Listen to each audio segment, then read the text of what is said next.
video then is to just take an arbitrary equation that happens to have an xy term in it and be able to deal with it, eliminate it, and then analyze the conic section.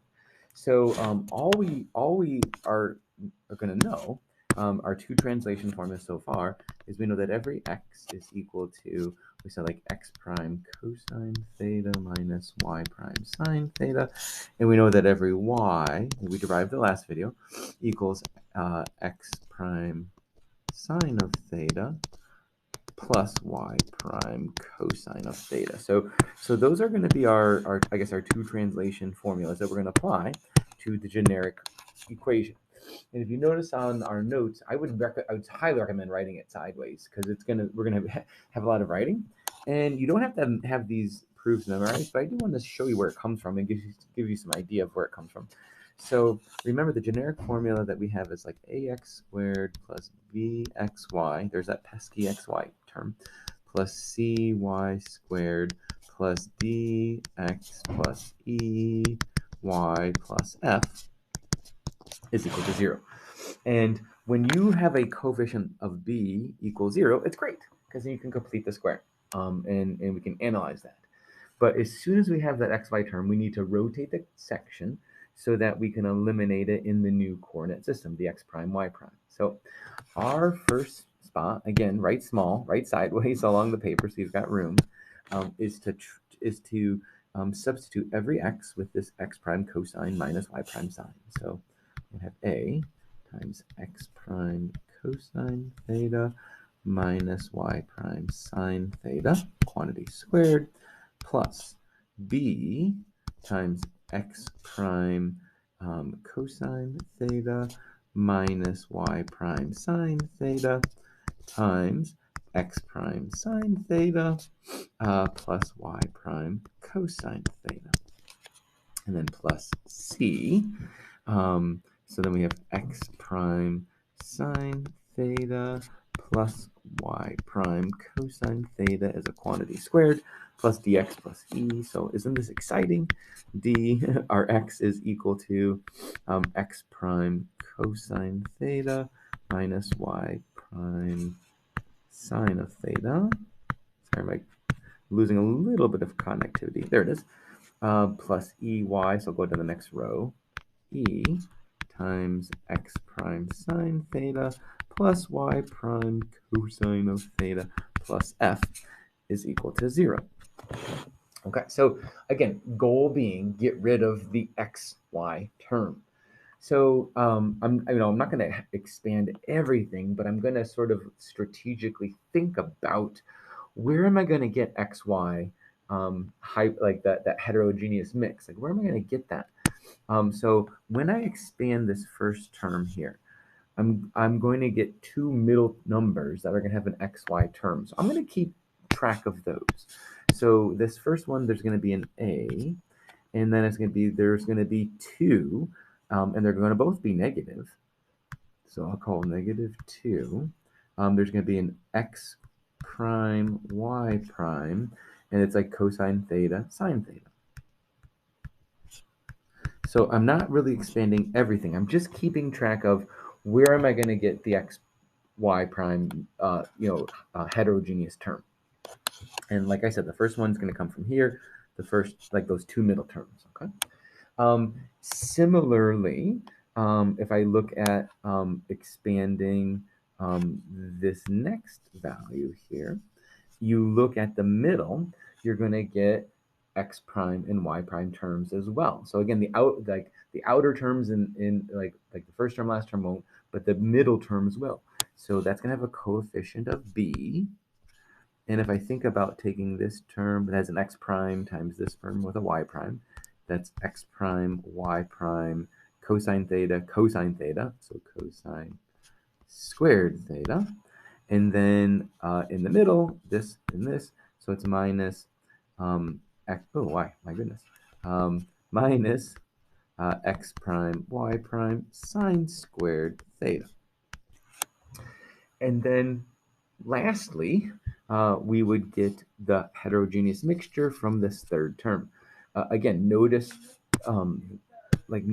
like this term here in this term here, they're not quadratic, so I'm not going to get any mixture. So I'm only focusing on this heterogeneous mixture.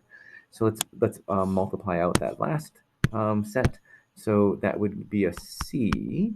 So that would be, let's see, it would be x prime, y prime, and actually get two of the terms, right? And it's going to be sine theta, cosine theta. So I'm going to put that 2 in front here. I'll try. Sorry about that. There you go. So 2 x prime, y prime, sine of theta, cosine theta. And so we know all of these have an x prime, y prime. So if we factor out that x prime, y prime, big factor, right? Okay, so we take out the x prime, y prime, and we've got a negative 2a cosine theta, sine theta, cosine theta, sine theta, and we take out the x prime, y prime, x prime, y prime, we get a b cosine squared theta minus b sine squared theta. Spoiler alert, maybe you see an identity. We'll get to the next step. And we take it out here, plus c, 2c, sine theta, cosine theta. Okay. And in fact, this x prime, y prime, so again, I'm noticing there's like a sine theta, cosine theta, sine theta, cosine theta. Oh, this pen is just not wanting to follow what I wanted to do. Look at that, it's crazy. So let's do this. So we took out that x prime, y prime. And so, so I know that there's this cosine theta, sine theta, and that's times like a negative 2a and a plus 2c. So that came from, like, if I took out like this term here, so that went to yellow. This term here had a cosine theta, sine theta. This term here had a cosine theta, sine theta. So I factor that out here. And there's like a negative 2a plus 2c. And then this, if you take out a b in that term, so plus b, oops, b, that's cosine squared theta minus sine squared theta. Right? So now when I think about that for a second, that's a double angle. So I have this x prime, y prime, and I'm going to even move this this 2 out of this. I'm going to call this 2 cosine theta, sine theta. And then I have negative a plus c. And then I have this plus b here. And this is cosine of 2 theta.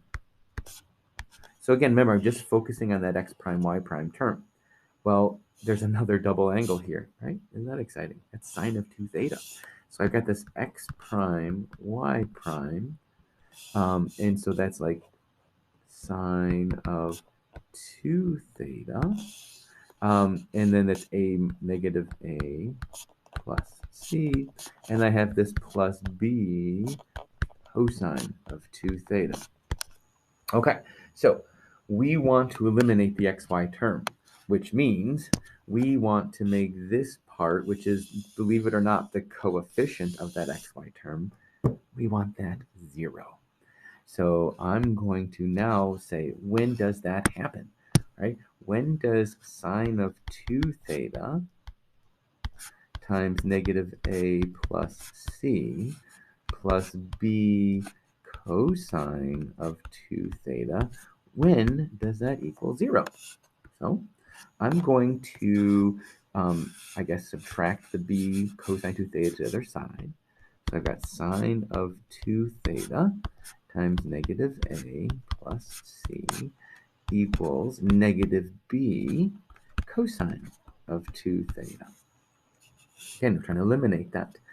And then if I divide the sine of 2 theta across and the negative b across, so let's do that. So I'm going to move the negative b across. I have negative a plus c over negative b is equal to cosine of 2 theta over sine of 2 theta.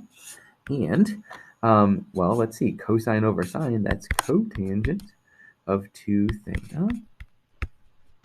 And negative a plus c over negative b, if you factor out a negative, right, then we could just say that that's a minus c over b. And that's it, ladies and gentlemen. Like, we just derived that, which is pretty cool. And also, like, remember, you don't have to prove this ever again, but I wanted to show you where it comes from. But you do need to know this formula, that if you want to eliminate the middle term, the angle that's going to do that solves this equation. And look at your coefficients, A, C, and B. I mean, they're aesthetically so beautiful. A, C, and B are your three quadratic, our original three quadratic values.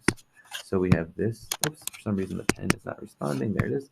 We have A, B, and C. So we do A minus C over B. You set that equal to the cotangent of 2 theta, and as long as you can solve that equation, you can eliminate the variable, the xy term. So we'll look at some examples in class, but I just wanted to set us up. I wanted to make sure that we at least had a base and knew where these formulas came from. Okay, so that would be that for this video.